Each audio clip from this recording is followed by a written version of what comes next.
Hello बच्चों, अस्सलाम वालेकुम। कैसे हैं आप सब लोग। मेरा नाम है मोहम्मद शान और आप देख रहे हैं मेरा यूट्यूब चैनल जहां मैं वीडियोस अपलोड करता हूं for higher engineering mathematics BSc. और अगर आप किसी कॉम्पिटेटिव एग्जाम की तैयारी करना चाहते हो तो मेरा चैनल आपके लिए बहुत ही ज़्यादा हेल्पफुल है। तो हम बात कर रहे थे मॉडर्न अलजेब्रा और एब्स्ट्रैक्ट अलजेब्रा में रिंग्स की। और हमने पिछले लेक्चर में बात कवर की थी, किसकी बात कवर की थी कि जीरो डिवाइजर क्या होता है और बूलियन रिंग हम किसे कहते हैं। ये बात मैंने पीछे पढ़ ली थी। और अब थर्ड लेक्चर में बात करेंगे कि प्रॉपर्टीज ऑफ रिंग्स, यानी रिंग्स की प्रॉपर्टीज क्या होती हैं। कोई ये कुछ अलजेब्राइक प्रॉपर्टीज हैं तो मुझे इसको प्रूफ करना है और ये कैसे होंगी। इसमें हमें थोड़ी कुछ बातों का ध्यान रखना पड़ता है। अच्छा, हमारे पास दो ऑपरेशन हमने पढ़े थे किसी भी रिंग के अंदर। मैंने कहा रिंग में प्लस भी होता है और मल्टीप्लीकेशन भी होता है। अच्छा, तो रिंग की बात करूंगा ना, तो ये प्लस और मल्टीप्लीकेशन ये मामूली वाले प्लस मल्टीप्लीकेशन नहीं होते। इनकी जगह कोई बाइनरी ऑपरेशन भी ऑपरेट हो सकता है। ये बात याद रखने की जरूरत है। ये प्लस और मल्टीप्लीकेशन कोई मामूली वाले प्लस मल्टीप्लीकेशन नहीं है जो हम अक्सर कर देते हैं 2 1 2 इंटू 3 6 3 इंटू 5 15, ऐसा वाला नहीं है। ये कोई भी बाइनरी ऑपरेशन से दो, इसकी बेस पर रिंग बनता है। हमने ये बात समझी थी पहले भी और अभी मैंने आपको दोबारा रिकॉल करवा दी है। ये मल्टीप्लीकेशन, अच्छा इसमें याद रखिएगा कि आपके पास जो प्लस ऑपरेशन होता है ना वो ऑलवेज क्या होता है, कम्यूटेटिव होता है। क्या होता है, कम्यूटेटिव होता है। लेकिन मल्टीप्लीकेशन के अंदर आपके पास ये बात कभी ओबे करती है, कभी ओबे नहीं करती कि इसका कम्यूटेटिव लॉ होल्ड करता है, कभी नहीं करता। और अगर इसमें अगर कम्यूटेटिव लॉ होल्ड करता है तो इसके अंदर इसके अंदर तो होल्ड करेगा क्योंकि प्लस में है। ये तो है ही एक एबिलियन ग्रुप, कम्यूटेट करना चाहिए जब भी रिंग बनेगा। इसके अंदर लेफ्ट कैंसिलेशन लॉ मेरे पास एप्लीकेबल रहते ही रहता है। लेकिन इसके अंदर मेरे पास लेफ्ट कैंसिलेशन लॉ जरूरी नहीं होता कि एप्लीकेबल रहे या न रहे। अगर आपका जो रिंग है वो एक कम्यूटेटिव रिंग है तो यहाँ पे लेफ्ट कैंसिलेशन लॉ एप्लीकेबल होगा क्योंकि उसके अंदर ये प्रॉपर्टी वेरीफाई हो जाती है। लेकिन अगर ये एक कम्यूटेटिव रिंग नहीं है तो ये प्रॉपर्टी हो सकता है वेरीफाई हो सकता है वेरीफाई ना भी हो।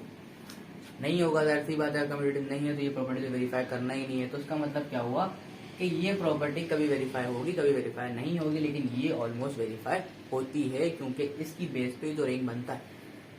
यहाँ तक बात बड़ी अच्छी समझने वाली थी, ये हमने समझी है और इसका कॉन्सेप्ट आगे काफी यूज होगा। बात करते हैं। अच्छा जी, यहाँ पर ये जो जीरो है ना पहली प्रॉपर्टी में, यहाँ पे लिख लेते हैं प्रूव करने के लिए a into zero equal to zero is equal to zero into a. ये मेरे पास एक प्रॉपर्टी है पहली वाली, इसको मुझे प्रूव करना है। अच्छा, ये जो जीरो है ना ये भी एक मामूली जीरो नहीं है। क्या, ये भी एक मामूली जीरो नहीं है। इसका मतलब है additive identity in a ring, क्योंकि रिंग की प्रॉपर्टी है ना भाई। जीरो में क्या होता है, जीरो इज एडिटिव आइडेंटिटी। यहाँ पे जीरो को हम जीरो नहीं बोलेंगे, इट इज एडिटिव आइडेंटिटी, इस नाम से पुकारा जाएगा। किस नाम से पुकारा जाएगा, जीरो इज एडिटिव आइडेंटिटी। और ये जो बीच का ऑपरेशन है ये कम्यूटेटिव कभी होता है कभी नहीं होता है। मैंने आपको ये बात बताई। तो बीच वाला जो डॉट है वो भी एक ऑपरेशन है। इसको सिंपल मल्टीप्लीकेशन नहीं समझो तो बेहतर है आपको। बात करेंगे कि अगर मैं बोलता हूं मेरे पास a इंटू जीरो है तो क्या मैं इसको लिख सकता हूं a into zero plus zero? बिल्कुल लिख सकता हूं, ये बात एप्लीकेबल है। बाय डिस्ट्रीब्यूटिव लॉ, अगर मैं यहाँ पे डिस्ट्रीब्यूटिव लॉ का यूज करता हूं तो क्या होगा, a into zero is equals to a into zero plus a into zero. ये मैंने मल्टीप्लाई नहीं किया, बाय डिस्ट्रीब्यूटिव लॉ लगाया है।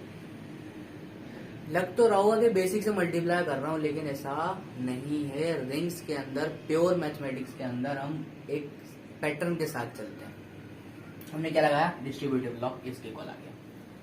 अच्छा, इसको मैं ऐसा लिख सकता हूं a into zero plus zero, कोई फर्क नहीं पड़ने वाला, a into zero plus a into zero. और मैंने आपको बताया था कि प्लस के अंदर कम्यूटेटिव लॉ होल्ड करता है, लेफ्ट कैंसिलेशन लॉ भी होल्ड करता है। इसकी वजह से ये कैंसिल हो जाएगा और आपके पास रिजल्ट क्या बचेगा, a dot zero equal to zero. ये मुझे प्रूफ करना था, ये भी हो गया। अब थोड़ा सा कन्वर्स देख लेते हैं इस तरफ से कि भाई 0 इंटू ए है, क्या इसको लिखा जा सकता है 0 प्लस 0 इंटू ए, यहाँ डॉट आएगा डॉट का मतलब फिर बता दूं सिंपल मल्टीप्लीकेशन मत समझना, ये एक बाइनरी ऑपरेशन हो सकता है। ठीक है भाई, ये ऑपरेशन मैंने लिखा। अब मैं दोबारा लिखता हूं कि बाय डिस्ट्रीब्यूटिव लॉ के तहत मैं क्या करूंगा 0 into A is equals to, अच्छा भाई ये हो जाएगा 0 डॉट ए। मैंने क्या कहा था आपसे कि ये कम्यूटेटिव नहीं होता, कभी होता है कभी नहीं होता। तो मैंने देखो 0 इंटू ए को अलग बात करूंगा, ए इंटू 0 की अलग बात करी मैंने, तो यहाँ पे ये ध्यान रखने वाली बातें हैं। प्लस करेंगे 0 इंटू ए, अगर मैं यहाँ पे एक 0 लगा दूं तो मुझे कोई फर्क नहीं पड़ेगा। और मैं आपको फिर से बता दूं कि एडिशन में कम्यूटेटिव लॉ होल्ड करता है, जिसकी वजह से left cancellation law is valid. तो 0 किसके इक्वल आ जाएगा 0 इंटू ए, यानी कि मैं कह सकता हूँ मेरा a इंटू 0 भी 0 के इक्वल है और 0 इंटू ए भी किसके इक्वल है 0 के। ये मैंने प्रॉपर्टी को प्रूफ कर दिया और ये बेसिक प्रॉपर्टी है किसकी रिंग की। समझ में आती बात? चलते हैं नेक्स्ट प्रॉपर्टी पर।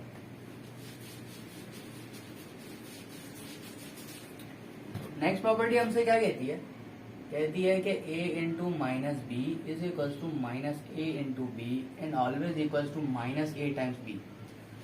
मैं इसमें से ये दो प्रूफ करवा देता हूँ, अगली आपको होमवर्क आप खुद करिएगा ताकि आपको समझ में आए कि रिंग की प्रॉपर्टीज प्रूफ कैसे हो रही हैं। देखो हमने बात की a डॉट 0 किसके इक्वल था 0 के, ये बात मुझे पहले ही पता थी। ठीक है भाई, बाय यहाँ पे लिख सकता हूं बाय फर्स्ट प्रॉपर्टी, क्या लिखूंगा by first property, this is understood.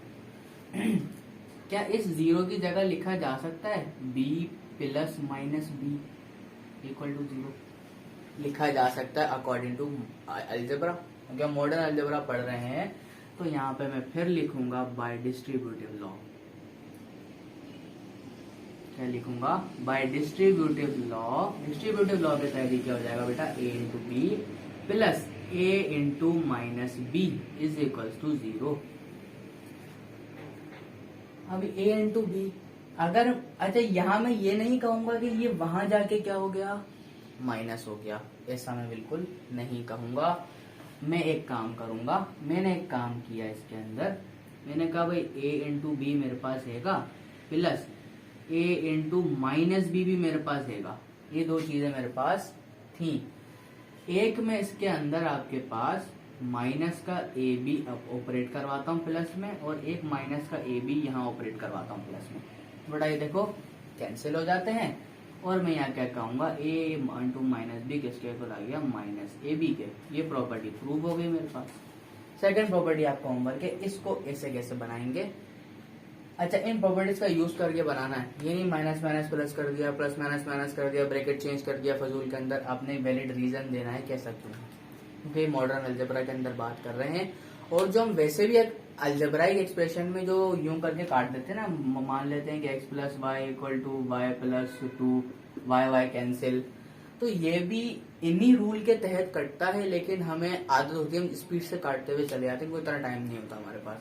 तो बेसिकली रूल्स वहां भी यही लग रहे होते हैं। ठीक हो गया। बात करेंगे थर्ड प्रॉपर्टी।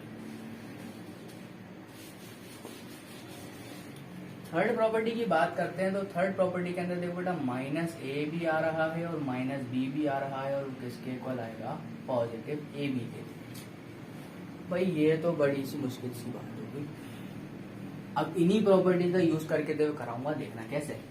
मान लो ये सिर्फ ये एक टर्म है ए और ये एक टर्म है बी, यानी ए इंटू माइनस बी, ये वाली टर्म मान लो। इस माइनस को भी थोड़ी देर के लिए ऑब्जर्व कर लो, नहीं है तो ये किसके इक्वल है minus times of a b के, यानी कि minus times of a into minus b. इसको बाय सेकंड प्रॉपर्टी ऐसा लिखा जा सकता है।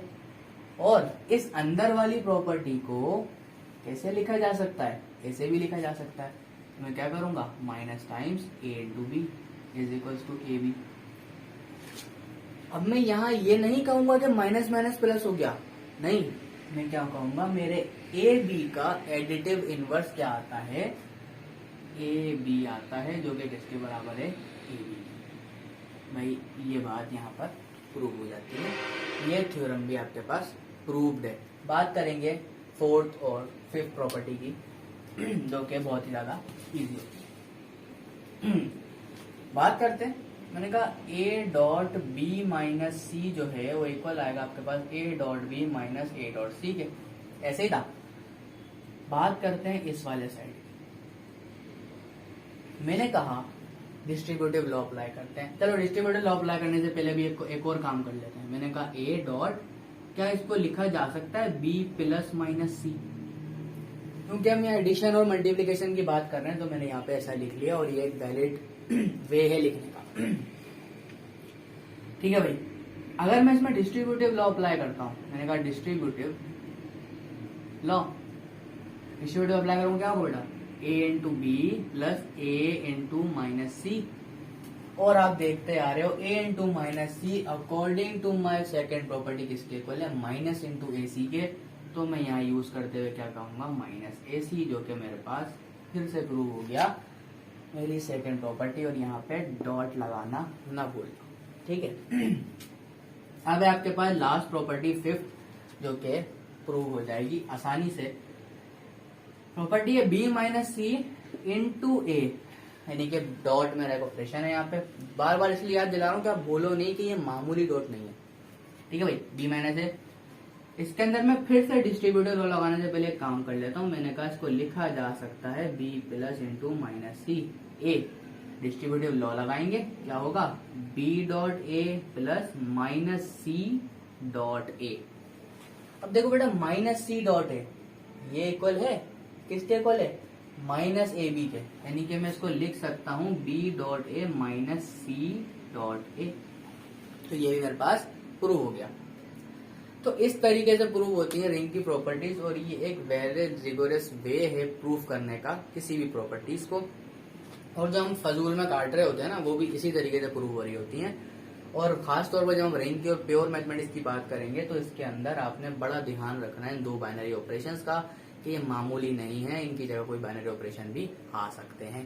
तो थैंक्स फॉर वॉचिंग मी, मिलता है आपके साथ एक नेक्स्ट लेक्चर में। अगर आपने सब्सक्राइब नहीं किया तो सब्सक्राइब कर दें, ताकि इस तरह की और नई वीडियो के साथ मैं आपके पास आ सकूं। Thank you very much, Allah Hafiz.